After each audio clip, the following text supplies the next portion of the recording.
Hola, ¿qué tal? Bienvenidos al canal, yo soy Andrea, alias la hija del sol, y bueno, en este podcast, como ya habéis visto en la miniatura o en el título, pues vamos a hablar de un tema un poco controvertido, que es lo que fue el caso Roswell o el incidente Roswell. Y bueno, lo voy a tratar por capítulos, porque así no se hace tan denso y los vídeos son un poquito más cortitos. Entonces, nada, vamos a empezar. Voy a poner un poquito en contexto sobre el libro que os voy a hablar, o sea, de dónde he sacado la información, que el libro se llama Entrevista al extraterrestre, en el cual se publican una serie de cartas y notas de una señora llamada Matilda O'Donnell McElroy, y cuyo editor, porque no, en la portada del libro os la dejo aquí en el vídeo, el editor se llama Lawrence R. Spencer. Editor, autor, bueno, lo podéis comprar en Amazon, el libro está en castellano. Si queréis que venga con las notas, las anotaciones que hace el propio editor, entonces se encuentra en inglés, no está en castellano. Pero aún así, si os apetece leerlo, como comento, está en Amazon, ¿vale? Y es fácil de conseguir.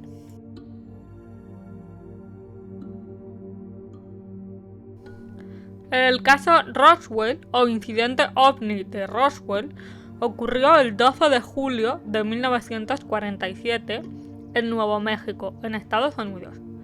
La prensa se hizo eco de que un disco volador se estrelló cerca de un rancho y, aunque, bueno, apareció en todas las portadas de los periódicos de la zona y, bueno, fue un revuelo, pero días después el ejército estadounidense declaró a la prensa que lo que se había estrellado era en realidad un globo meteorológico y no un ovni, un objeto volador no identificado. Bueno, han habido teorías de todo tipo relacionadas con este incidente, pero ninguna tan detallada como las cartas de la señora Matilda O'Donnell McElroy. Estas anotaciones o cartas llegaron al editor Lawrence R. Spencer en el año 2007, aunque él habló por teléfono con Matilda en 1998. Y es que Lawrence la contactó tras una ardua investigación que utilizaría después para escribir y publicar su libro The Oz Factor. Este libro trata sobre encuentros cercanos, la espiritualidad, el origen de la humanidad, etc. Es un libro que podéis encontrar en Amazon también, pero solamente está en inglés, no se encuentra traducido. Bueno, pues Lawrence contactó con Matilda porque sospechaba que había estado involucrada en algún encuentro extraterrestre, ya fuera en el Área 51 o en el lugar del accidente de Roswell o en algún incidente similar. Bueno, pues el editor explica en su libro Entrevista al extraterrestre que quemó todos los documentos y cartas que le envió Matilda porque no quería pasar el resto de su vida acosado por investigadores ovnis, agentes del gobierno o cualquier otra persona interesada en este tema. El material recibido por Lawrence de parte de Matilda contenía notas escritas a mano, otras notas mecanografiadas y una serie de transcripciones escritas en una máquina de escribir diferente a las notas mecanografiadas que he mencionado y cuyas páginas mostraban signos aparentes de edad y uso.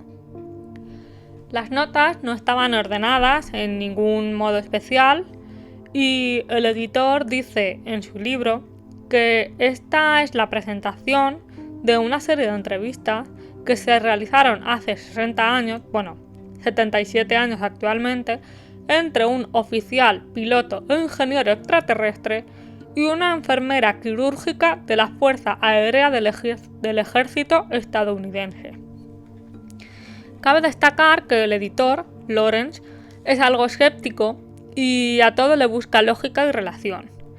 Comenta que habló con Matilda por teléfono durante 20 minutos aproximadamente en el 98 y que en ese momento pues Matilda vivía en el estado de Montana en Estados Unidos, pero que el sobre con todas las notas y cartas que le llegaron en 2007 estaban franqueadas en Irlanda.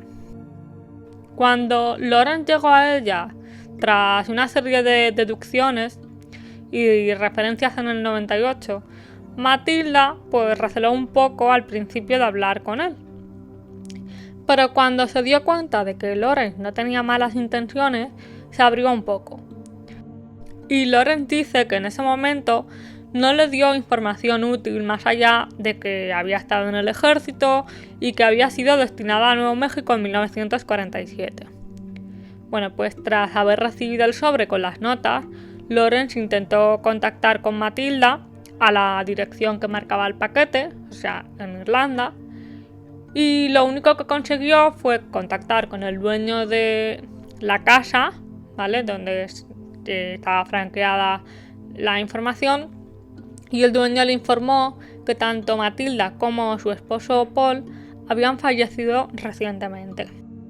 El editor buscó indicios de registros de Matilda por su apellido soltera, pero no tuvo éxito y dedujo que habría tenido una falsa identidad provista por el ejército cuando dejó Roswell.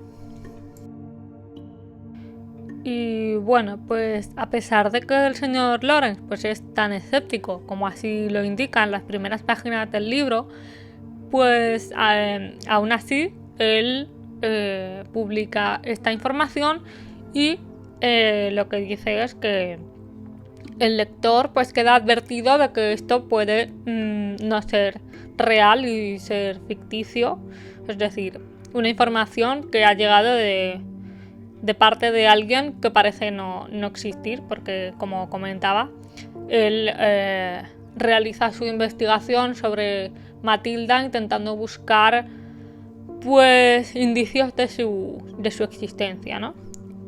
Bueno, pues me gustaría leeros la carta que le envía la señora McElroy a Lawrence el 12 de agosto de 2007 con toda esta información, estas notas manuscritas y estas otras transcripciones también manuscritas. Os lo voy a leer porque así, bueno, pues ya podemos ponernos un poquito más en contexto y luego ya paso a hablaros del capítulo 1 del libro, ¿vale?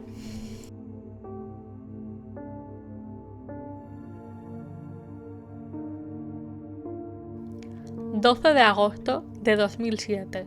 Estimado Lawrence, le estoy escribiendo esta carta en mi vieja máquina de escribir Underwood, que compré después de mi baja del ejército. De alguna manera, combina apropiadamente con el tema de esta carta y con los documentos que se adjuntan en este sobre. La última vez que hablé con usted fue hace unos 8 años. Durante su breve entrevista telefónica conmigo, me pidió que le ayudara con la investigación para The Odd Factors, libro que estaba escribiendo. Usted sospechaba que yo sabía algo que les podía ser de utilidad en su investigación sobre la posibilidad de que seres extraterrestres pudieran haber influido en la historia de la Tierra. En esa oportunidad, yo le dije que no tenía ninguna información que pudiera compartir con usted sobre alguna cosa. Desde entonces, he leído su libro y lo encontré muy interesante y convincente. Usted es, obviamente, un hombre que ha hecho sus deberes y que podría entender mis propias experiencias. He estado pensando mucho acerca de su alusión al viejo filósofo a quien parafraseó en nuestra conversación telefónica. Un gran poder conlleva una gran responsabilidad. Aunque no creo que el poder sea lo pertinente en mi vida, ni es lo que motiva el envío de estos documentos adjuntos, ciertamente me dejó pensando sobre mi responsabilidad. He reconsiderado mi posición por una serie de razones, entre las cuales no es la menos importante el hecho de haberme dado cuenta de que usted tenía razón. Tengo la responsabilidad para conmigo misma, por lo menos. Posiblemente no puedo expresarle el infierno personal de indecisiones éticas y ambivalencia espiritual que he sufrido desde 1947. No quiero seguir jugando el juego de tal vez debí o tal vez no debí por el resto de la eternidad.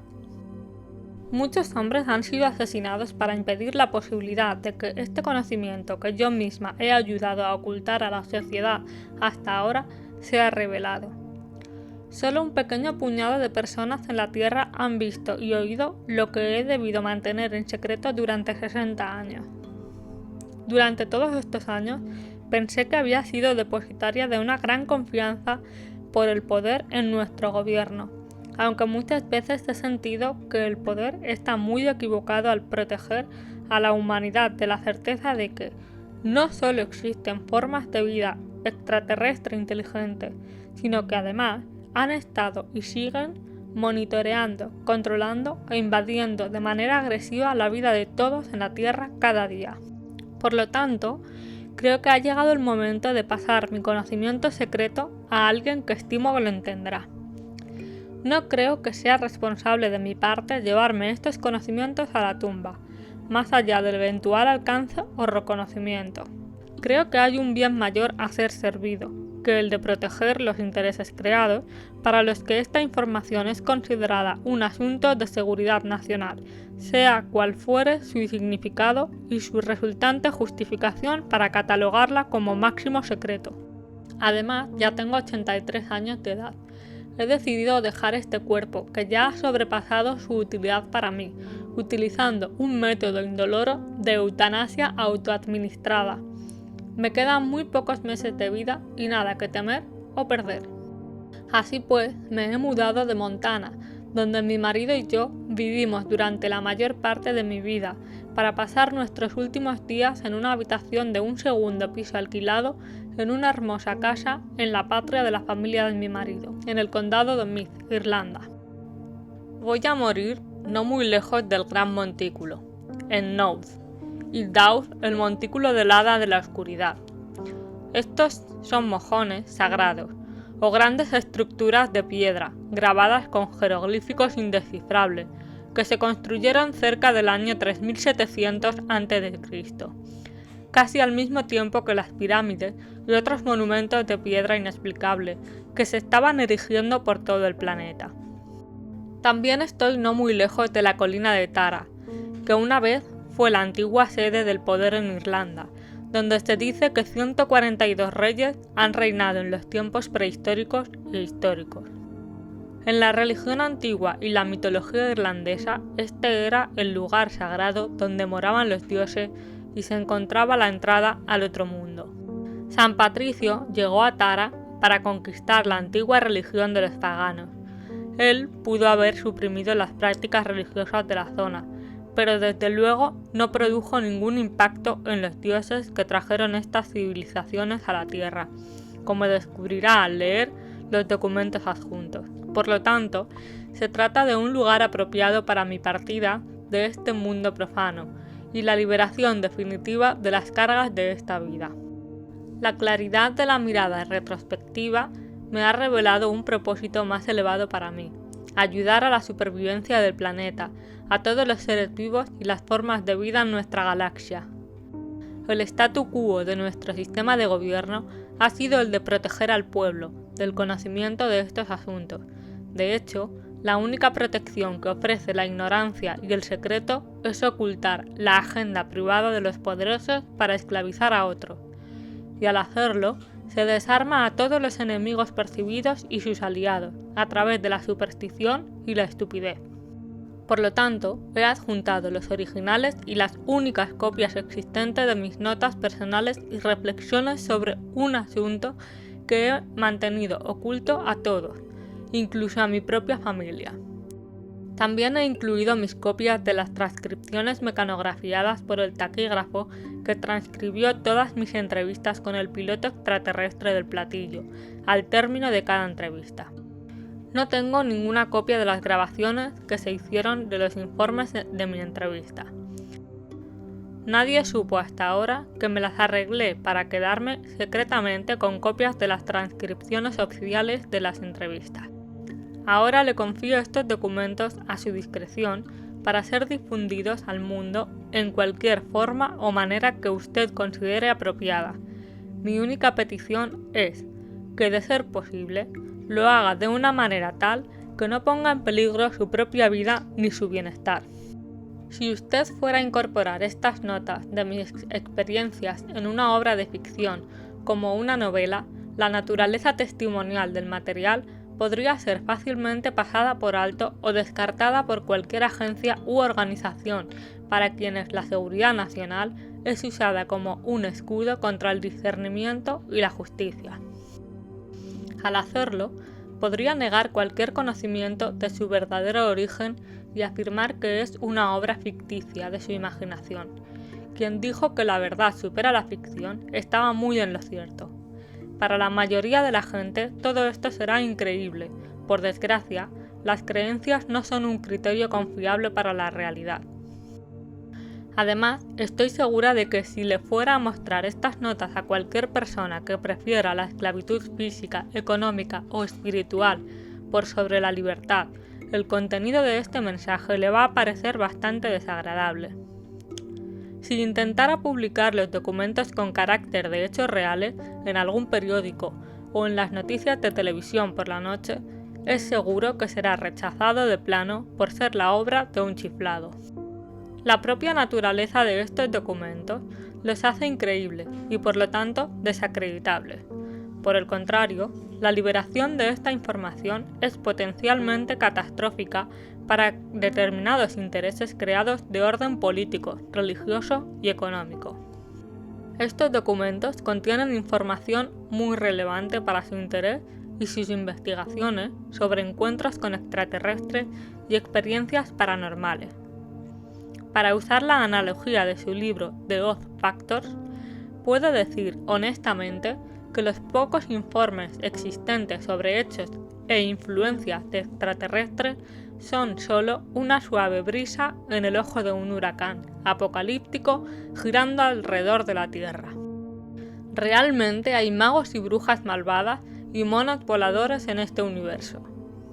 Esta información, de la que se ha sospechado o especulado durante tanto tiempo, ha sido constantemente negada por los principales medios, la academia y el complejo militar industrial del que el presidente Eisenhower nos advirtió en su discurso de despedida.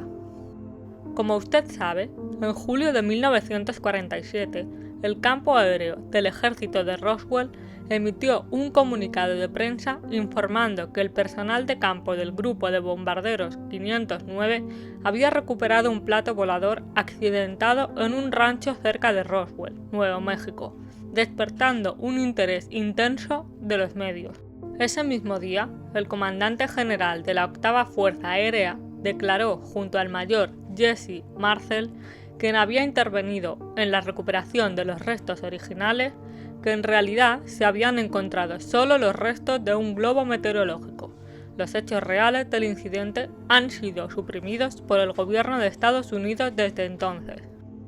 Usted podría no saber que yo estaba enlistada en el cuerpo médico de la Fuerza Aérea del Ejército de Mujeres de Estados Unidos, que era parte del Ejército de los Estados Unidos en ese entonces. Fui asignada al grupo de bombarderos 509 como enfermera de vuelo al momento del incidente. Cuando la noticia del accidente se recibió en la base, se me pidió que acompañara al señor Cabot, oficial de contrainteligencia, al lugar del accidente como conductora de su vehículo y para atender cualquier asistencia médica de emergencia a cualquier sobreviviente si fuera necesario. Por lo tanto, fui testigo por unos instantes de los restos del accidente de una nave espacial extraterrestre, como así también de los restos de los varios tripulantes a bordo de la nave que ya estaban muertos. Cuando llegamos me enteré de que uno de los tripulantes de la nave había sobrevivido al accidente, estaba consciente y aparentemente sano. El extraterrestre consciente era similar, aunque no igual a los demás. Ninguno de los otros miembros del personal presente podía comunicarse con el sobreviviente, ya que el ser no se comunicaba verbalmente o por ningún signo reconocible. Sin embargo, Mientras yo examinaba al paciente, buscando detectar posibles lesiones, inmediatamente detecté y entendí que el extraterrestre estaba intentando comunicarse conmigo por medio de imágenes mentales o por pensamientos telepáticos que se proyectaban directamente desde la mente del ser. De inmediato formé de este fenómeno al señor Cabot. Dado que ninguno de los presentes podía percibir estos pensamientos y que el extraterrestre parecía capaz y dispuesto a comunicarse conmigo, se decidió, después de una breve consulta con un oficial de alto rango, que acompañaría al extraterrestre sobreviviente de vuelta a la base. Esto se debió en parte al hecho de que yo era una enfermera y podría atender a las necesidades físicas del extraterrestre, así como servir de comunicador no amenazante y de compañía. Después de todo, yo era la única mujer en el lugar y la única persona que no estaba armada. Me asignaron a partir de entonces a servir permanentemente como compañía del extraterrestre en todo momento. Mi deber era intentar comunicarme, entrevistar al extraterrestre y hacer un informe completo a las autoridades del comando sobre todo lo que pudiera descubrir. Posteriormente se me suministraron listas específicas de preguntas, provistas por el personal militar y no militar para ser formuladas al extraterrestre. Yo debía actuar de intérprete y registrar las respuestas a las cuestiones planteadas. También acompañé al extraterrestre en todo momento durante las pruebas médicas y los muchos otros exámenes a los que fue sometido por el personal de numerosas agencias de gobierno. Me dieron un ascenso en rango a sargento senior para mejorar mi nivel de seguridad y para aumentar mi sueldo, que pasó de $54 al mes a ser de $138 al mes por esta tarea tan inusual. He realizado estos deberes desde el 7 de julio hasta agosto de 1947, momento en el cual el extraterrestre murió o dejó su cuerpo, como se puede leer en mis notas. Aunque nunca me dejaron enteramente a solas con el extraterrestre, ya que siempre había personal militar, gente de la agencia de inteligencia y una variedad de otros funcionarios presentes que venían de vez en cuando, yo tuve acceso y comunicación permanente con el extraterrestre por casi 6 semanas. Lo que sigue es una visión general y un resumen de mis recuerdos personales de las conversaciones con el piloto de la nave extraterrestre, a quien llegué a conocer por el nombre de Earl. Siento que es mi deber en este momento, por el bien de los ciudadanos de la Tierra, revelar lo que he aprendido en mi interacción con Earl durante esas 6 semanas en el aniversario de su muerte o partida hace 60 años. A pesar de que serví como enfermera en la Fuerza Aérea del Ejército, yo no soy un piloto ni un técnico. Además, yo no tuve ningún contacto directo con la nave espacial u otros materiales recuperados del lugar del accidente en ese momento ni posteriormente. A tal grado se debe tener en cuenta que mi comprensión de la comunicación que tuve con Earl se basa en mi propia capacidad subjetiva de interpretar el significado de los pensamientos y las imágenes mentales que era capaz de percibir. Nuestra comunicación no consistía en lenguaje hablado, en el sentido convencional. De hecho, el cuerpo del extraterrestre no tenía boca a través de la cual hablar. Nuestra comunicación fue por telepatía. Al principio, yo no podía entender a Earl muy claramente. Pude percibir imágenes, emociones e impresiones, pero era difícil para mí expresarlas verbalmente. Una vez que Earl aprendió el idioma inglés, fue capaz de enfocar sus pensamientos con mayor precisión, utilizando símbolos y significados de palabras que yo pudiera entender. El aprendizaje del idioma inglés lo hice como un favor hacia mí. Fue más en mi propio beneficio que en el de ella. Al final de nuestras sesiones de entrevistas, y cada vez más desde entonces, me he sentido más cómoda con la comunicación telepática. Me he vuelto más hábil para entender los pensamientos de Earl como si fueran míos. De alguna manera, sus pensamientos se convirtieron en mis pensamientos, sus emociones en las mías. Sin embargo, esto estaba limitado a su buena voluntad e intención de compartir su propio universo personal conmigo. Ella fue capaz de ser selectiva sobre el tipo de comunicación que se me permitía recibir, pero su experiencia, capacitación, educación, relaciones y propósitos son exclusivamente suyos. El dominio es una raza o civilización de la que Earl, el extraterrestre que entrevisté, es un oficial, piloto e ingeniero que presta servicios en la Fuerza Expedicionaria del Dominio. El símbolo A dentro de un círculo representa el origen y el contorno ilimitado del universo conocido, unido e integrado en una vasta civilización bajo el control del dominio. Earl está actualmente asignada en una base en el cinturón de asteroides a la que ella se refiere como una estación espacial en el sistema solar de la Tierra. En primer lugar, Earl es ella misma. En segundo lugar, ella voluntariamente sirve como oficial, piloto e ingeniero en la Fuerza Expedicionaria del Dominio. En esa posición, ella tiene deberes y responsabilidades, pero ella también es libre de ir y venir como le plazca. Por favor, acepte este material y délo a conocer a tantas personas como sea posible. Repito que no es mi intención poner en peligro su vida con la posesión de este material, ni tampoco espero que realmente crea algo de su contenido. Sin embargo, intuyo que usted puede apreciar el valor que semejante conocimiento podría tener para quienes estén dispuestos y sean capaces de enfrentar la realidad del mismo. La humanidad necesita conocer las respuestas a las preguntas que figuran en dichos documentos. ¿Quiénes somos? ¿De dónde venimos? ¿Cuál es nuestro propósito en la Tierra? ¿Está la humanidad sola en el universo? Si hay vida inteligente en otros lugares, ¿por qué no hacen contacto con nosotros? Es vital que la gente entienda que si no se toman medidas eficaces para deshacer los efectos de la penetración extraterrestre de larga data en la Tierra, las consecuencias serán devastadoras para nuestra supervivencia física y espiritual.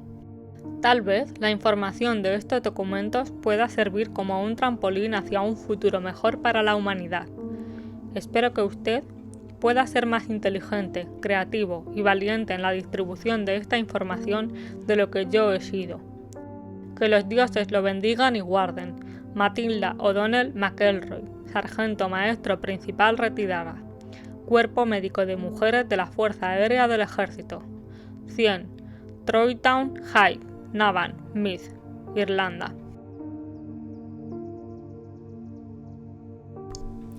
Durante la primera entrevista que tuvo Matilda con el extraterrestre, ella cuenta que no podía entender su habilidad para comunicarse con el extraterrestre, ya que nunca antes había experimentado la comunicación telepática.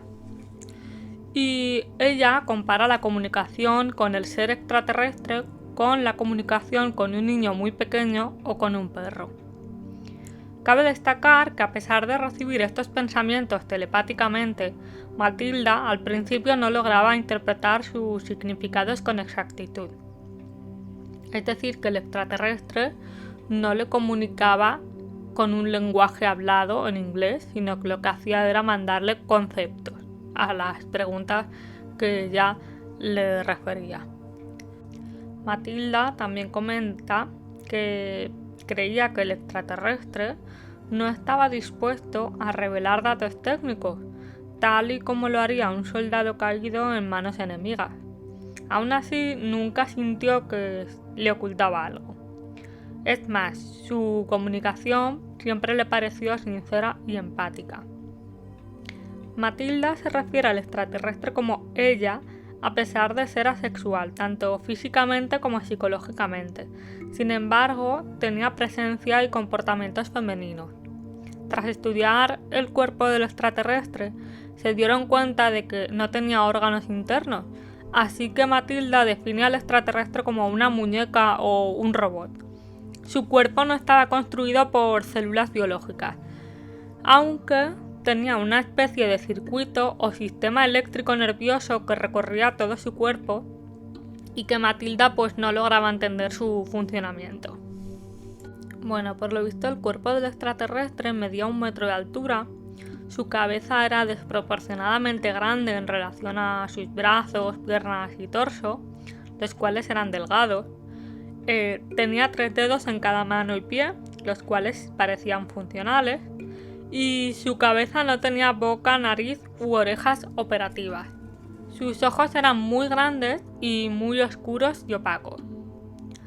Tras un breve periodo de tiempo, Matilda se dio cuenta de que el extraterrestre no necesitaba alimentarse, respirar o no tenía necesidad de cualquier fuente externa de alimentación o energía para poder vivir. Era un cuerpo muy simple en comparación al nuestro. Air, el extraterrestre, le explicó a Matilda que su cuerpo no era mecánico ni biológico, que se suministraba su propia energía y que su cuerpo estaba animado como un ser espiritual. Su piel era de color gris y su cuerpo parecía tolerante a cambios de temperatura, variaciones de presión y distintas condiciones atmosféricas. Sus extremidades se veían sin musculatura y frágiles, y no era capaz de caminar muy bien, ya que la gravedad de la Tierra es mayor a la del espacio y ese cuerpo parecía adaptado para ser empleado casi exclusivamente en ambientes de baja o nula gravedad. Sus pies y manos parecían ágiles y flexibles. Durante la noche anterior a la primera entrevista de Matilda con el extraterrestre, la zona, el lugar donde se encontraban, parecía un hervidero de gente y de actividad. Y nada, pues prepararon micrófonos, luces, cámaras, un taquígrafo y gente escribiendo en máquinas de escribir. Entre el gentío había un intérprete de lenguas extranjeras, un equipo de descodificación y, personal médico, un profesor de psicología para ayudar a formular preguntas y otros expertos distintos. A Matilda la consideraron no cualificada, pero claro, era la única persona entre todas las allí presentes que podía comunicarse con el extraterrestre. Y bueno, pues con cada entrevista, Matilda y el extraterrestre iban explorando temas cada vez más metafísicos o profundos. Bueno, pues a continuación voy a exponer un resumen de la primera entrevista transcrita entre Matilda y el extraterrestre. Cabe destacar que es una conversación telepática, en la cual el extraterrestre le va mostrando conceptos a Matilda en respuestas a sus preguntas, lo que he comentado antes. Por consiguiente, las respuestas pueden resultar algo vagas o no muy comprensibles. En primera instancia, se le pregunta al extraterrestre si tiene alguna necesidad física del tipo comida, agua o temperatura del aire, o eliminación de residuos, entre alguna otra necesidad, a lo que el extraterrestre responde que no es un ser biológico. También le pregunta si trae gérmenes o contaminación que pudiera perjudicar a los allí presentes, y el extraterrestre responde que no hay gérmenes en el espacio. Entre otras respuestas a las preguntas que le hace Matilda al extraterrestre, pues nos encontramos con que su gobierno no sabe que en ese momento se encuentra en la Tierra, que hay otros de su especie que irán a buscarla, a Air, y que la capacidad armamentística de su pueblo es altamente destructiva. A esta última respuesta, Matilda dice que no tuvo la sensación de que hubiera intención malévola al expresar esta respuesta, ¿vale? Y la razón por la que la nave se estrelló fue debido a una descarga eléctrica atmosférica.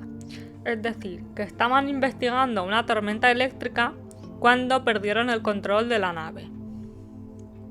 El extraterrestre dice que la nave vuela siendo controlada por sus pensamientos, al igual que la comunicación con su pueblo. Vamos, que usan la telepatía. Y aún así, aunque usen la telepatía para comunicarse, tienen un lenguaje escrito. Air, o el extraterrestre, es que Air cuesta un poco de pronunciar. Dice que viene de un lugar llamado El Dominio y que al parecer no se trata de un solo planeta, sino de un compendio de galaxias. También dice que no han venido a comunicarse con ningún líder de nuestro planeta y que no se dan a conocer porque su objetivo es observarnos sin contacto, ya que por lo visto no tienen permitido el contactar con nosotros. Además dice que han venido a la Tierra de forma periódica desde antes de la existencia de los humanos, es decir, desde antes de la evolución de los humanos, y por otra parte dice que sus intenciones para con la Tierra es proteger la propiedad del dominio y que ha aprendido de nosotros que nuestros gobiernos e instalaciones militares son muy pobres pero muy destructivas para nuestro planeta. Matilda le pregunta al extraterrestre que si quiere saber algo sobre la historia de la Tierra, a lo que responde que no, que tienen escaso interés debido a que somos una civilización todavía muy joven. En cuanto a la civilización de Aigle, dice que es muy antigua, que tiene billones de años y por tanto tienen una cultura e historia muy rica, que tienen mucho conocimiento y sabiduría. También tienen muchos recursos y progreso. Tienen ideas y metas muy elevadas. Se encuentran en algún lugar del universo donde tienen 2 estrellas y 3 lunas. Y cabe destacar que el extraterrestre en esta primera entrevista dice que su civilización es superior a todas las demás y que le transmite a Matilda como el concepto de vencer. Como que, por lo que comprendo yo, es un poco como que da a entender el extraterrestre que están por encima de los demás, ¿no? Es de esa sensación de que te miran por encima del hombro, ¿no? De ese aire de superioridad, eso quería decir. Bueno, pues se le pregunta a Aigle por el tipo de sociedad en la que vive y responde que son una civilización poderosa que mantiene un orden o jerarquía, que tienen tendencia al control sobre otras civilizaciones y que su intención es crecer en el futuro. Por eso decía de que me da la sensación como eso, ¿no? De que se piensan que son superiores a todos los demás. Bueno, respecto a la pregunta de si hay otras formas de vida en el universo, el extraterrestre responde que en todas partes hay vida, pero que la suya es la más grande y la más elevada de todos. Por elevada entendemos que se refiere a avanzada. Matilda le pregunta si cree en Dios y su respuesta literal fue: pensamos es hacer continuo siempre. Bueno, pues en mi opinión lo que quiere decir es que el dominio, es decir, la civilización de Aigle, piensa que hay un ser superior que simplemente es la existencia misma, la cual es infinita, ya que es como una rueda que siempre gira, ¿no? Lo que vendría siendo la rueda del samsara en el budismo. Pero bueno, esta es mi interpretación a esta respuesta tan críptica, ¿no? Bueno, pues cuando Matilda entregó las respuestas a sus superiores, estos se mostraron muy contentos en una primera instancia, debido a que ella pudo comunicarse con el extraterrestre. Y sin embargo, una vez hubieron leído las respuestas, pues se decepcionaron porque Matilda no pudo entender más claramente al extraterrestre. Pero bueno, es lo que comentaba. Pues que se comunicaban un poco a través de conceptos, no a través del lenguaje, entonces es más complicado de entender, ¿no? Y luego de poner en palabras ese concepto que Matilda recibía. Bueno, pues nada, en esta ocasión, una vez revisaron estas preguntas, estas respuestas, pues prepararon una retahíla de nuevas preguntas para realizar una segunda entrevista con el extraterrestre. Pero en esta ocasión quisieron estar presentes varias personas durante la entrevista y bueno, pues el extraterrestre permaneció sentado en la silla sin moverse y sin emitir ningún pensamiento o emoción. Varias personas intentaron comunicarse con él, incluso, bueno, con ella, incluso una científica de investigación psíquica y un indio clarividente. Que los superiores, los militares de rango superior, pues ya como que intentaron de cualquier forma comunicarse con el extraterrestre que no fuese Matilda, por aquello de que la consideraban no cualificada, personal no cualificado. Pues no tuvieron ningún éxito en la entrevista. El extraterrestre, digamos que se negó en rotundo a hablar con nadie. Y a pesar de que el agente de inteligencia pues se violentó con Matilda acusándola de mentirosa, porque el extraterrestre no se comunicó con nadie, a excepción de Matilda, pues finalmente decidieron que sería ella quien la entrevistara y obtuviera respuestas a las preguntas que le querían hacer a Avril. Y nada, pues lo voy a dejar aquí para que no se haga más largo este podcast. Y pues iré preparando el resto, una serie de podcasts donde hablaré pues de los capítulos. Los iré haciendo como un compendio de capítulos, pero porque no quiero que se haga mucho más largo, porque si no, estaría aquí 4 o 5 horas hablando de este resumen, digamos, de este libro, que a mi parecer me parece muy interesante. No sé a vosotros si os parecerá interesante o qué, pero pues nada, de momento lo vamos a dejar aquí y cualquier duda pues la podéis dejar en comentarios. Y nada, os mando un abrazo muy fuerte para todos.